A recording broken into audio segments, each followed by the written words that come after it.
Olá, internautas, boa noite. Eu sou o Nelson Carneiro. Estamos aqui no perfil Nelson Carneiro Carneiro, na plataforma Facebook. E nós anunciamos uma entrevista para hoje com o desembargador Fábio Dutra, né? Uma pessoa que sempre prestigiou aí o nosso trabalho no rádio. E agora é a primeira live que eu faço com ele aqui. E felizmente ele aceitou o convite. Desembargador, satisfação recebê-lo aqui no dia de hoje. Obrigado, Nelson. Boa noite, ouvintes do programa Sua Cidade e Seus Valores, né? Uma alegria estar aqui com você, embora tenhamos demorado bastante tempo para nos encontrar, chegou o dia, né?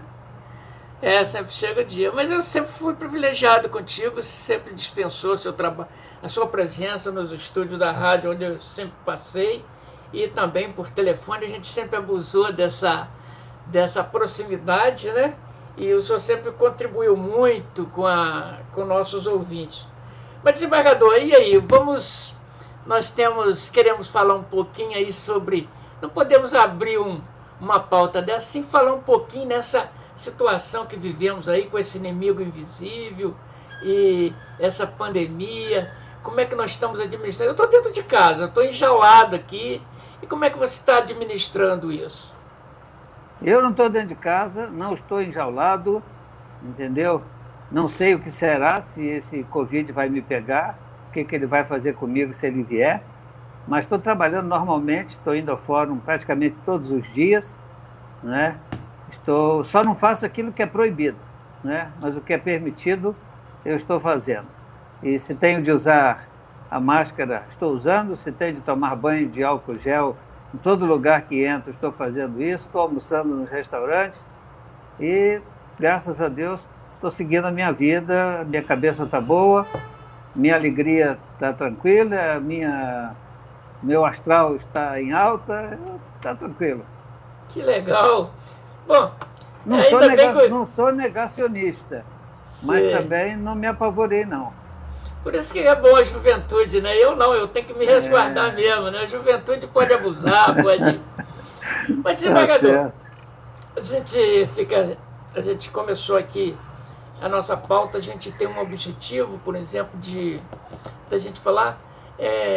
se fala muito em mudanças depois do final dessa pandemia, porque isso estremeceu o mundo, estremeceu a economia, mudou nosso comportamento, até...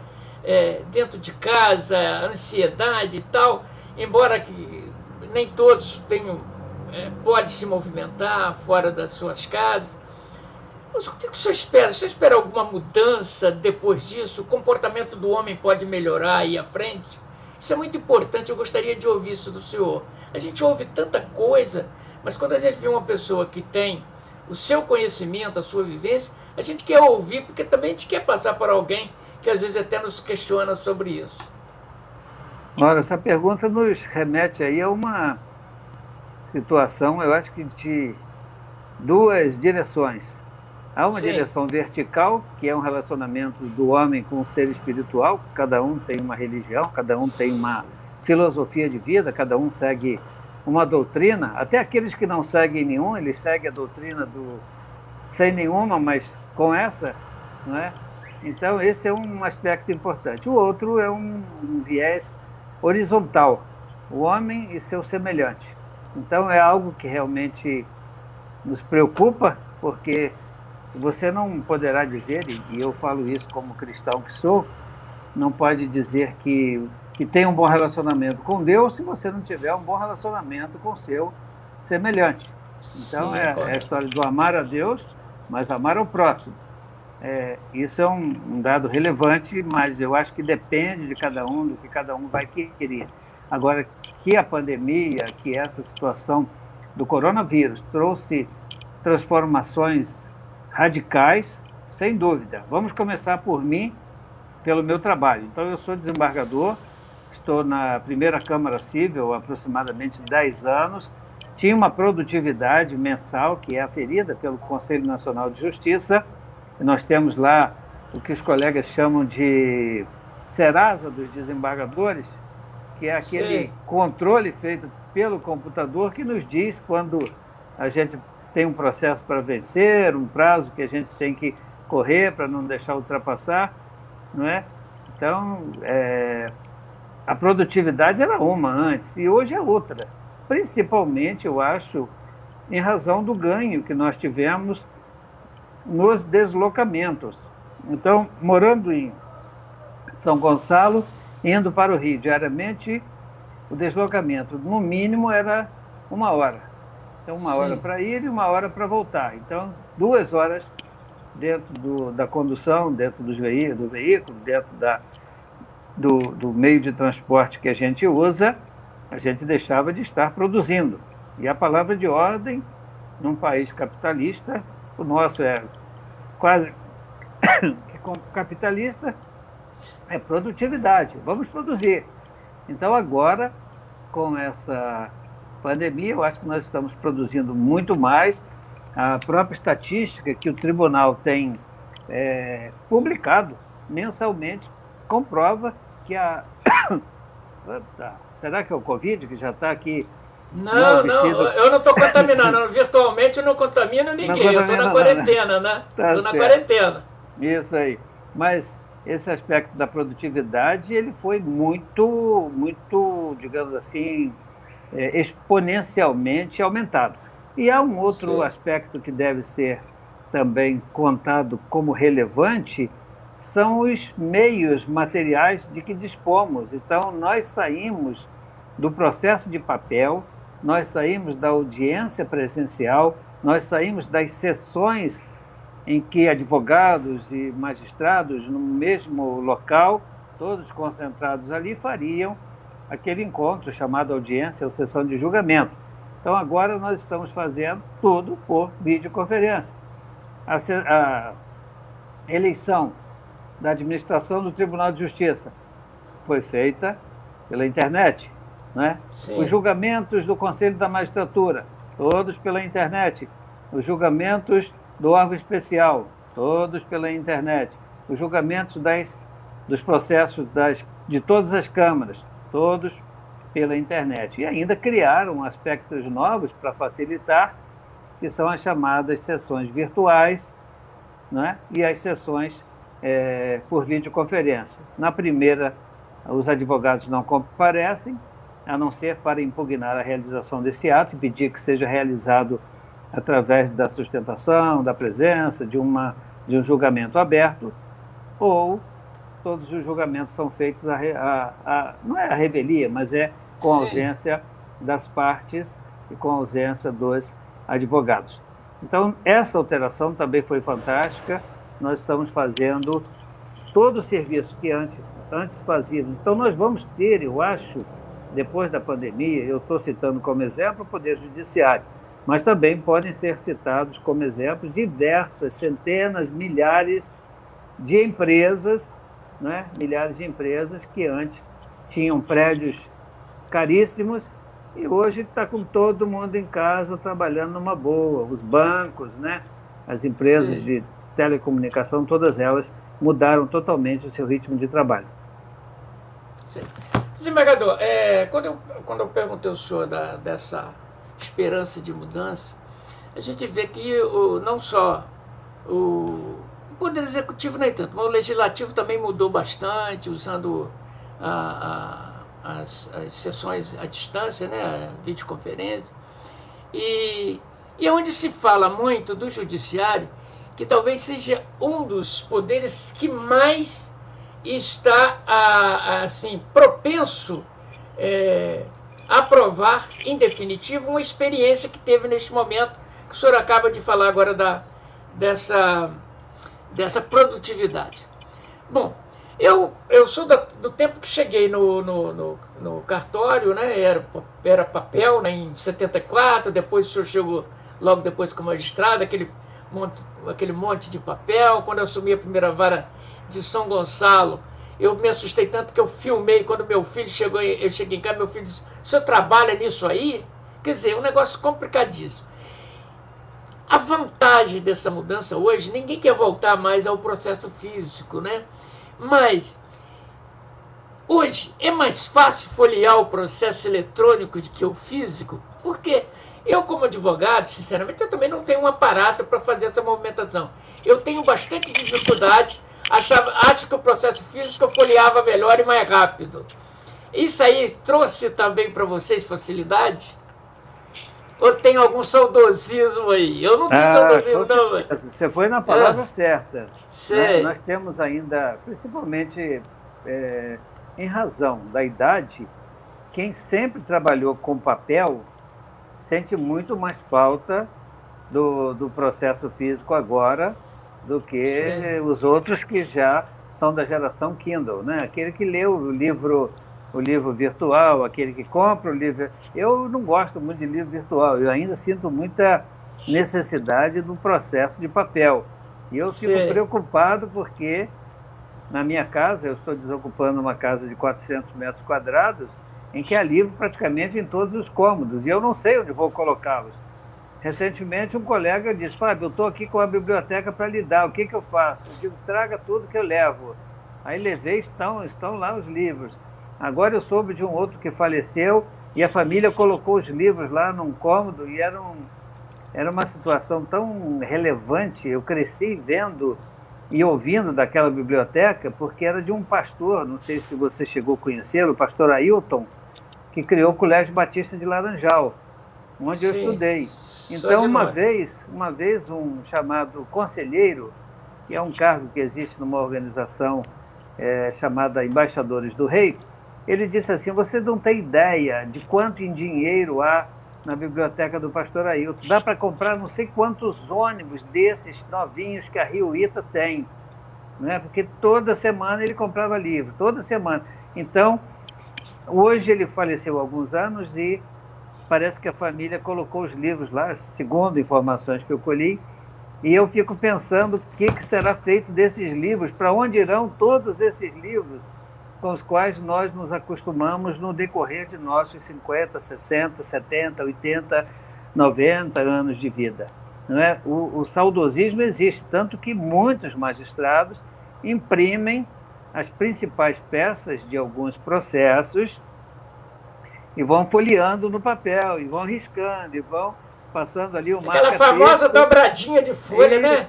Ele dobra no meio daquele pacote, às vezes ele tem um grampeador bom, ele prepara aquele pacote na hora da sessão. E, aliás, eu fui, e não é um magistrado antigo, não, é um dos mais jovens, ele deve estar com 40 e poucos anos. Quando eu cheguei na sala dele, eu me assustei, eu falei, o quê? Isso é papel demais. Ele disse, não, é que eu gosto. Eu disse, tá bom. Então você tem 20 anos menos que eu, mas você tem uma mentalidade, eu acho que mais antiga do que a minha. Eu comecei a trabalhar com computador em 1989. Não é? Eu lembro que havia um juiz lá no Rio de Janeiro, acho que a 28ª Vara Cível, chamado Eli Barbosa. Então ele fazia tudo na caneta. A sentença dele era na caneta, não tinha máquina de escrever para ele. E ele juntava os autos, a sentença dele feita na caneta.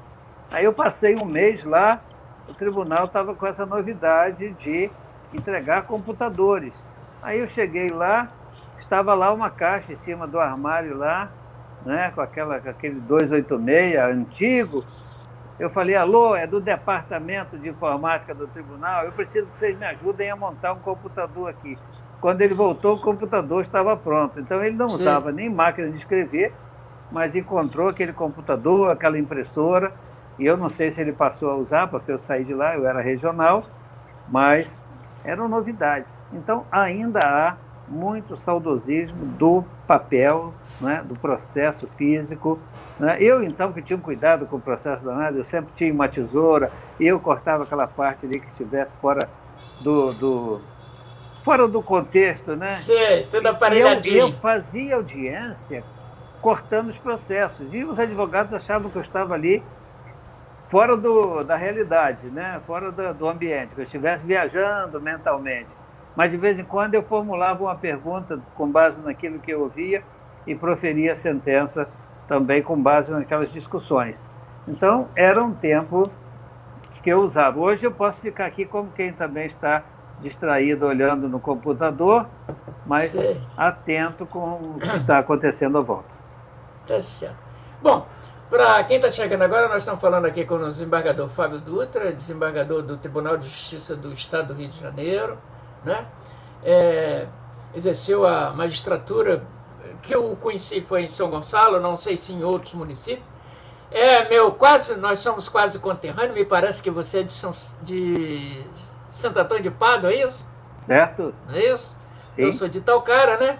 Então o cara verdade. tem aquela famosa piscininha e tal, mas aí paduano não mergulha naquela piscina, tá tudo certo. Municípios vizinhos. Sempre vizinho. Mas, desembargador, quando a gente fala do processo eletrônico, a gente imagina, nós temos, por exemplo, eu acredito, é óbvio que o tribunal tem todo o seu aparato, né, seus grandes computadores, né, com HDs muito grandes, né, com certeza, para suportar tudo isso.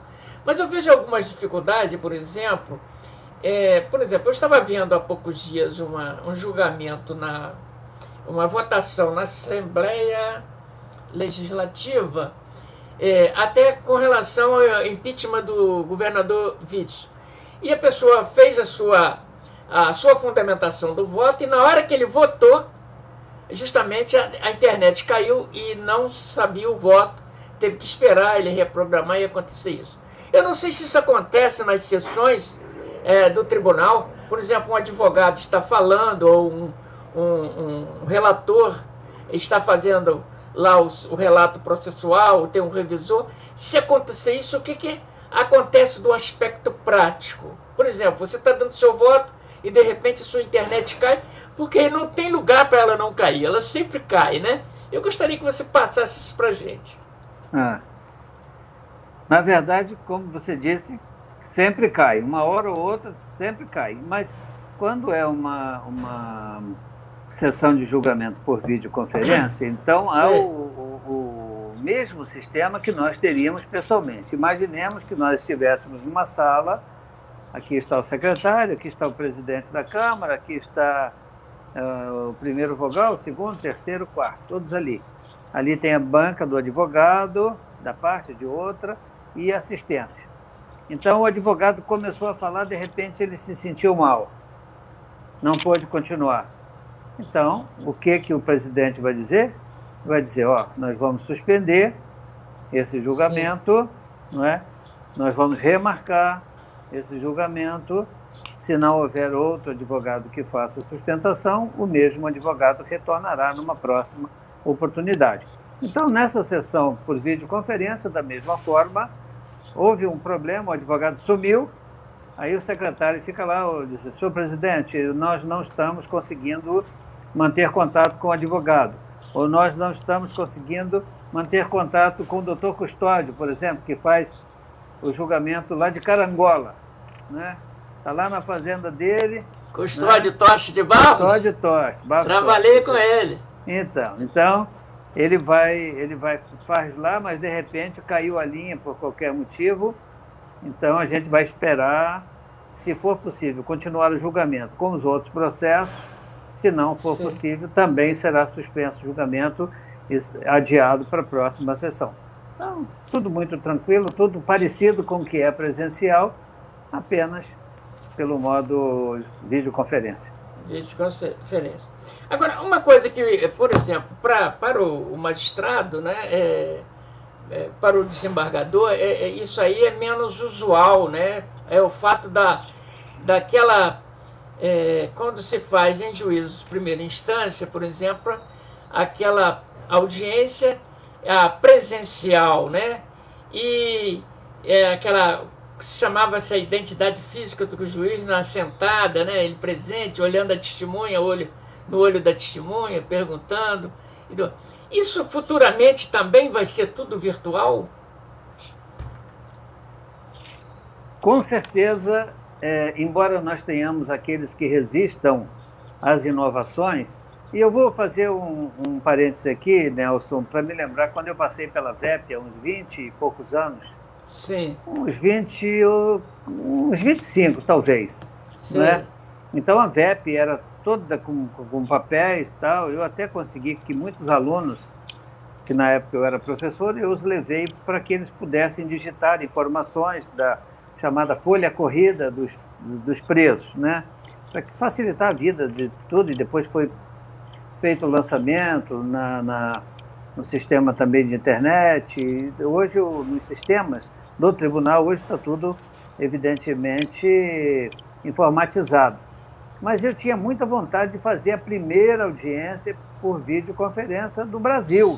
Sim. Então, eu procurei uma funcionária da Unisys, que na época prestava serviço para o tribunal, e perguntei: escuta, é possível que a gente faça uma audiência, eu aqui da VEP, e o preso lá no presídio A, ou B, ou C, né? E eu ia sempre àqueles presídios. Ela disse: é possível, mas o custo é alto e você precisa movimentar a máquina do tribunal, a presidência, e todo mundo não se animou muito.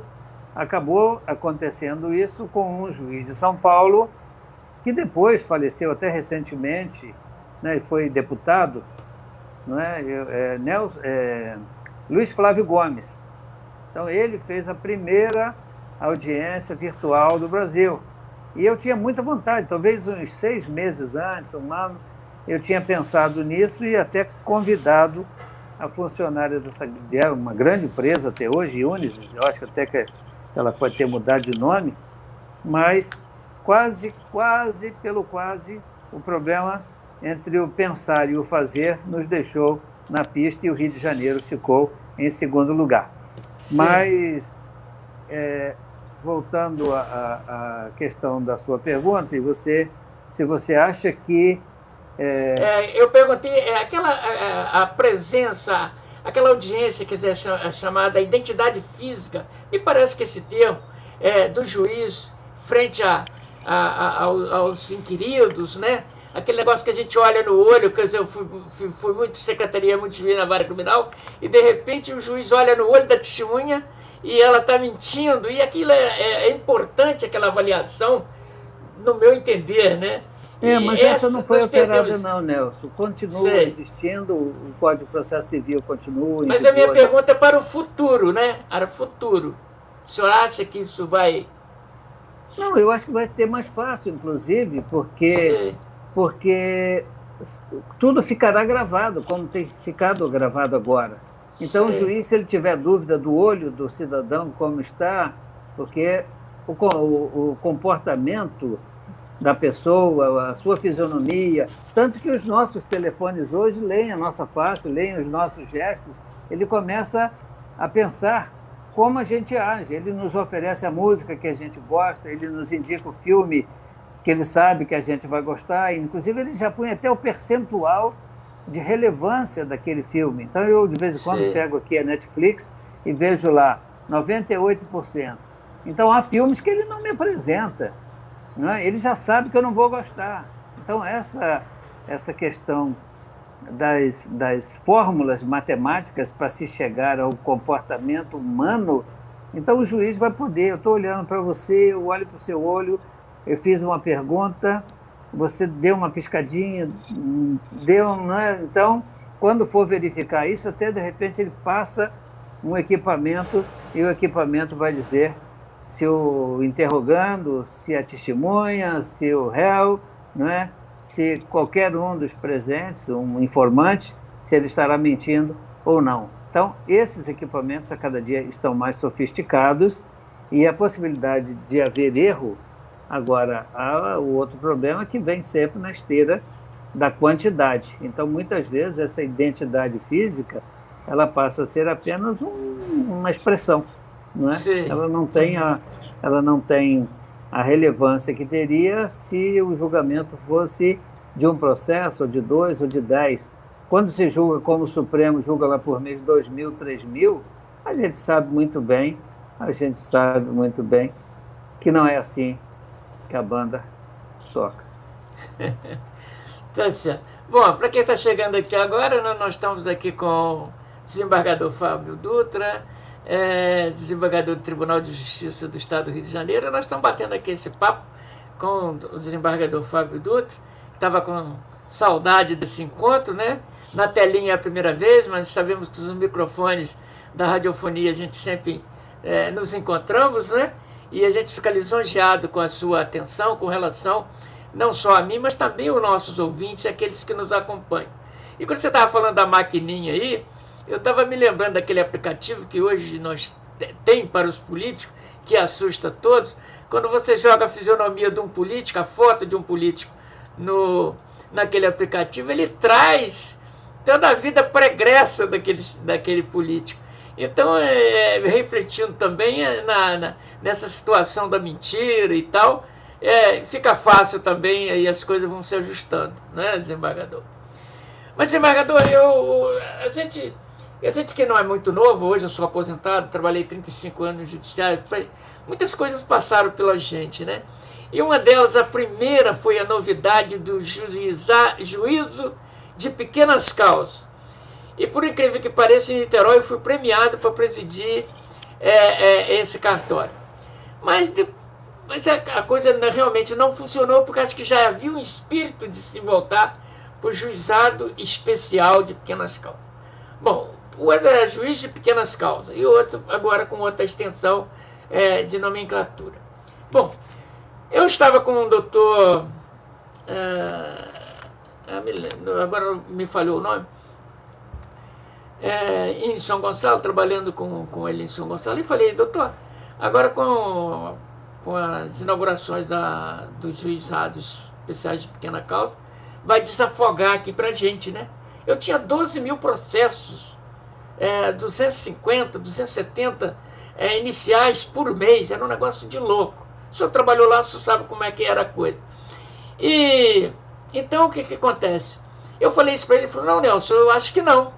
Não vai mudar, não. Nós vamos trazer mais gente que estava à margem para a justiça.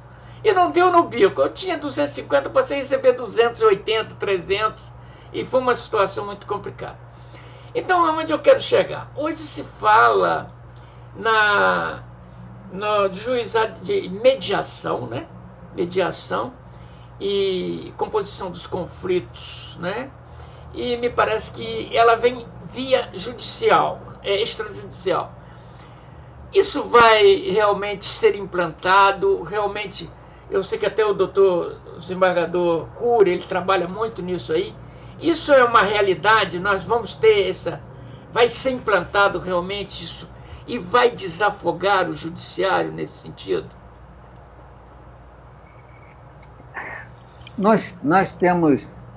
Você desculpa aqui se eu estou fazendo pergunta a pergunta é boa e a pergunta... É porque isso tem assustado tanto advogado, Excelência.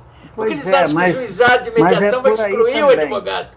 Mas é por aí também. Então vamos estabelecer 2 pontos para as pessoas serem melhores. Tá? Sim. Primeiro, um crescimento pessoal. Então você não vai propor ação à toa. Tá bom? Você vai propor ação quando efetivamente o seu direito for violado. Algo que você não possa prescindir. Porque há muita gente que propõe ações sem sentido, tá? E propõe ações porque ela é gananciosa, ela quer dinheiro, ou ela propõe uma ação porque ela é instável emocionalmente, ela quer uma reparação qualquer, porque por qualquer modo ela se sente ofendida, e às vezes numa reunião, e aí entraria mediação, bastaria um pedido de desculpa e ela se sentia plenamente reconhecida, não é? Ela se sentiria plenamente atendida em seu anseio, e ela não queria dinheiro, o negócio dela não é dinheiro. Então há os que querem dinheiro, há os que não querem dinheiro, mas têm a necessidade, há os que têm desejos inconfessáveis, às vezes propor ação contra alguém para causar um dano fora daquela relação pessoal dele com o réu, e assim por diante. Então, nós temos um primeiro aspecto, que é o do crescimento pessoal. O segundo aspecto deixa de estar na pessoa, estar nesse aspecto que nós vimos aí relacionados às relações de consumo. Nós estamos falando de juizado de pequenas causas, na verdade são juizados especiais cíveis e juizados especiais criminais, cada um com a sua abrangência específica. Mas então, no juizado especial cível, nós discutimos valores. Então, um serviço mal prestado de uma empresa de telefonia, de uma empresa de fornecimento de energia elétrica, de uma empresa de transporte, disso, daquilo, em geral, de empresas ou de pessoas que prestem serviços.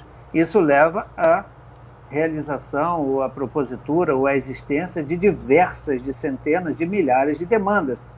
Tá? Nós ouvíamos falar nas demandas reprimidas. Hoje não são mais demandas reprimidas. Eu acho que nós não poderíamos falar nisso porque há uma iniciativa, uma facilidade de acesso à justiça que ultrapassou até mesmo, eu diria, as necessidades. Aí a sua pergunta é, nós teremos um juizado? Então, se nós tivéssemos a maturidade, e eu vou citar quem hoje em dia já não pode ser muito citado porque mudou totalmente o seu caminho, que foi a China. Então, há 30 anos aproximadamente, a China foi citada no trabalho do Hélio Beltrão, Toshio Mukai e outros autores que escreveram quando da implantação do projeto do juizado de pequenas causas, naquele tempo, de pequenas causas no Brasil, ele se referiu à existência de apenas 200 livros de direito na China. Naquela época existiam apenas, no máximo, 200 livros de direito. Ou seja, ninguém precisava de tanto livro de direito. Por aqui são lançados mensalmente muito mais de 500. Estou me referindo, a China tinha em todo o seu acervo, para serem consultados, 200 livros de direito.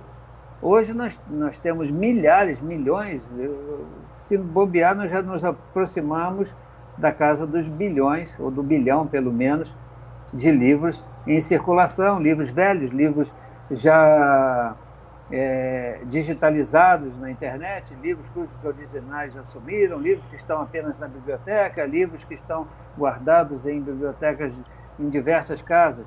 Então, esse é um outro aspecto. O outro é que o país, o sistema, nós não somos produtivos no sistema, dentro de um sistema capitalista, e eu acho que nem dentro de um sistema socialista.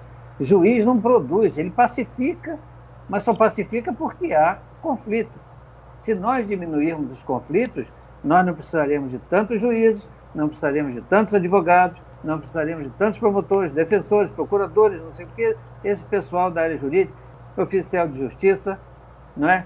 Os analistas judiciários. Imagine a economia que o país tem se nós conseguíssemos reduzir a quantidade de ações, de demandas, de litígios, de conflitos. Imagine cada pessoa que falta ao trabalho para ir a uma audiência no decorrer de um ano. Nessas centenas, só no Rio de Janeiro, nós temos mais de 100 juizados especiais cíveis. E depois tem as turmas recursais. São 45 turmas recursais, cada turma com 5, não é? Então, nós teríamos aí uma quantidade fantástica, não é? Talvez a minha conta não esteja certa, mas com certeza pelo menos 90 magistrados estão vinculados a juizados especiais cíveis e criminais e fazendários através dessas turmas recursais. Se nós não implantarmos a mediação, se nós não desjudicializarmos muitas coisas, e tem sido, não é? Sim. Então, hoje o divórcio não vai mais a juízo. As partes vão no cartório e resolvem lá. É uma parte boa, né? Nós não queremos ficar juntos, já estamos separados e não temos nada a dividir, não temos criança, os alimentos já estão resolvidos e tal. O uso capião, ou a uso capião, tem seguido o mesmo destino. Em breve, o nosso uso capião, a nossa... eu nunca me acostumo com chamar a uso capião de vice-versa. Né? Para mim, sempre é o masculino, né? E não adianta. É o uso capião, né? Eu também uso o capião. Uso capião. A gente se acostumou a dizer o uso capião, mas o certo é a uso capião. Então, também caminha para ser resolvido, em grande parte, administrativamente. O inventário, em muitos casos, os inventários já podem ser feitos. E assim por diante, muitas coisas, as questões empresariais, elas hoje são resolvidas em arbitragens, as partes tiram do juízo, né? Embora às vezes elas gastem mais, embora às vezes elas tenham até um resultado para as partes pior do que teriam se estivesse com os seus processos em juízo, mas a tendência é retirar do poder público essas questões que possam ser resolvidas fora dele. Então, eu espero que isso aconteça Segunda-feira, agora, dia 30, nós terminamos um curso, eu sou presidente do IMB, Instituto dos Magistrados do Brasil, então fizemos um convênio com a Secretaria de Educação de São Gonçalo e durante 5 meses, toda segunda-feira, nós tínhamos uma aula de 2 horas, né, para os professores da rede municipal. Então, nós tivemos aulas específicas sobre direito educacional e aulas sobre mediação de conflitos. Então, esses conflitos que são gerados, às vezes, no relacionamento da diretora com o pai do aluno, da professora do curso noturno, principalmente, que são alunos maiores, com seus alunos, nos relacionamentos da diretora com as professoras. Então, esses problemas, eles têm de ser resolvidos ali no âmbito da escola e, de preferência, de modo rápido e, de preferência, de modo que as duas partes fiquem satisfeitas e consigam trabalhar internamente os problemas que sempre advêm dos conflitos, para que não haja resquícios nessa relação onde o aluno, que é o interessado maior, né, a educação que lhe é transferida, possa ser feita com maior qualidade. Bom, nós estamos falando aqui com o desembargador Fábio Dutra, né, quem está chegando agora, está acompanhando a nossa live, e a gente está batendo um papo aqui sobre funcionamento da justiça, né, falamos sobre o processo físico, o eletrônico, e nós estamos indo aí para a reta final da nossa entrevista. Mas, o doutor Fábio Dutra, quando se falava aí dessa de retirar do âmbito judicial essas situações e dos abusos daqueles que queriam fazer do judiciário uma máquina de fazer dinheiro, que a gente via aí, a gente sabe muito bem como que era, e muita gente não gostou muito quando os juízes começaram não dando danos morais e começou a coisa a apertar um pouco. Mas eu quero ir na Justiça do Trabalho. A Justiça do Trabalho, eu não sou advogado trabalhista, né? Mas a minha mulher é advogada trabalhista. E a gente via ações que o reclamante tinha apenas direito a 3, 4 mil reais na avaliação, e ele pedia de danos morais 100 mil reais. Né? E, bom, opa, pensei que tinha caído. Então, eu não sei se o senhor me ouviu. Não, então, é que entrou uma ligação aqui, eu cortei. Ah, sim. Então, depois o que acontece? O que acontece? E passou a dar a responsabilidade ao juiz com a reforma trabalhista de que se ele fizesse pedido inócuo, ele seria condenado na sucumbência. Acabou. As ações passaram a ser de 2, 3 mil reais, porque ele sabia que se ele pedisse aí um valor absurdo, ele seria passivo de se pagar custo. Isso disciplinou. E eu, quando o senhor estava falando aí, eu estava raciocinando, você me desculpa de eu fazer essa colocação, mas eu achei que, assim, é uma coisa bem, como se diz, harmoniosa com relação ao trabalhista com o judicial, né? Então, desembargador, eu fiquei lisonjeado aqui, desculpe se eu fiz alguma pergunta que não está dentro daquilo que eu me propus, mas eu gostaria que o senhor falasse um pouquinho para a gente, assim, sobre o aspecto nacional. O senhor sente alguma segurança para todos, assim, politicamente, a harmonia poder executivo, legislativo e judiciário? A gente pode gozar da sensação de uma segurança, de uma estabilidade para a sociedade no momento em que vivemos? Nelson, eu entendo que nós vivemos a democracia. Sim. Né? Nós vivemos, efetivamente, também o resultado de alguns anos, né, 15, 16 anos, ou talvez até mais, de uma tendência ideológica mais à esquerda, né, com o PT, com o PSDB, e até mesmo com o período pequeno do Temer, do MDB, hoje MDB, né? Sim. Então, eu acho que é importante que nós vivemos a democracia. Nosso sistema, pelo povo, não adianta que os deputados, não adianta que o Supremo Tribunal Federal queira alterá-lo. O nosso sistema é presidencialista. É assim que aconteceu quando houve o plebiscito o povo se manifestou que queria manter o presidencialismo, não quis parlamentarismo. Então, às vezes nós vemos o presidente ser alijado de uma determinada faixa de poder, na medida em que são criados orçamentos impositivos, não é? E o presidente, no final, não tem nenhuma margem de liberdade, isso aí, a grosso modo, para investimentos ou para decidir em que será aplicado. Por outro lado, também, e a conta virá, nós estamos vivendo um período, embora nós tenhamos muita gente ociosa, que muita gente também não quer trabalhar. Você diz, que é isso? Você pode ter certeza que isso está acontecendo. Para arranjar alguém que queira trabalhar está difícil. Eu estou dizendo com conhecimento de causa. E, principalmente, eu penso que o motivo seria porque isso é uma injunção de uma situação que vivíamos até recentemente e de uma tentativa de manter um sistema, de manter o eleitor sob um determinado chapéu de proteção, menos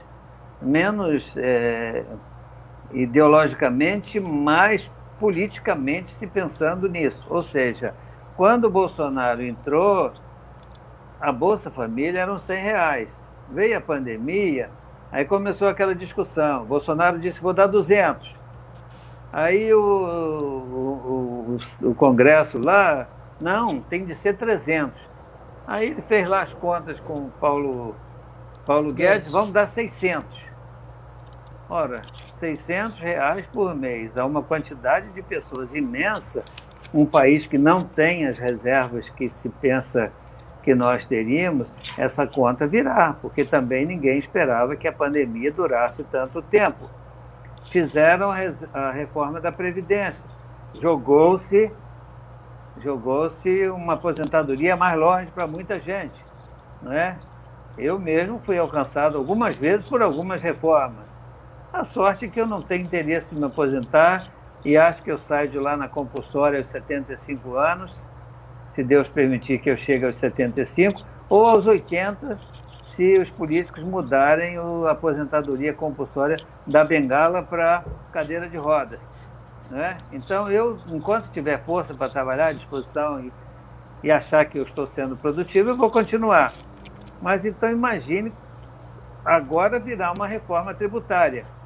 E essa reforma, amigo, é de onde eles vão tentar tirar dinheiro para pagar esse furo aí dessas bolsas aí, né? Dessa ajuda emergencial de 600, mais 600, mais 600. Imagina se quando se discutia aumentar R$1 no salário mínimo, que esse R$1 gerava um déficit de não sei quantos milhões, multiplica então por 600 para não sei quantos milhões de pessoas, vezes não sei quantos meses, depois caindo para 300, e se continuarem com isso. E aí, Bolsonaro, e aí eu vou me permitir, é palpite, aqui tudo é palpite, é opinião, eu não sou analista econômico, eu não sou analista financeiro, eu não sou analista político, eu sou um palpiteiro como acho que 100% dos brasileiros. Mas imagine então, com essas despesas todas, esse desgaste todo, de onde você vai tirar? Então eles vão criar imposto sobre fortuna, tudo bem, não vai gerar muita coisa. Vão querer, só que tá no topo lá em cima, é difícil tirar dinheiro lá de cima, o dinheiro só sai da classe média. E vão querer voltar com a tal da CPMF.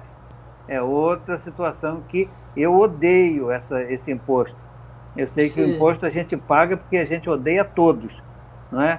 Então a gente sabe que os impostos são altíssimos. Mas aí vamos voltar ao Bolsonaro, que queria que todos voltassem ao trabalho. Vamos voltar ao trabalho. Todos não. De acordo com a chamada... dentro das faixas de idade, né? Das comorbidades e assim por diante. Isso. Porque se esse pessoal voltasse... Hoje eu fui almoçar no Pampa Grill, ali no centro, na Almirante Barroso.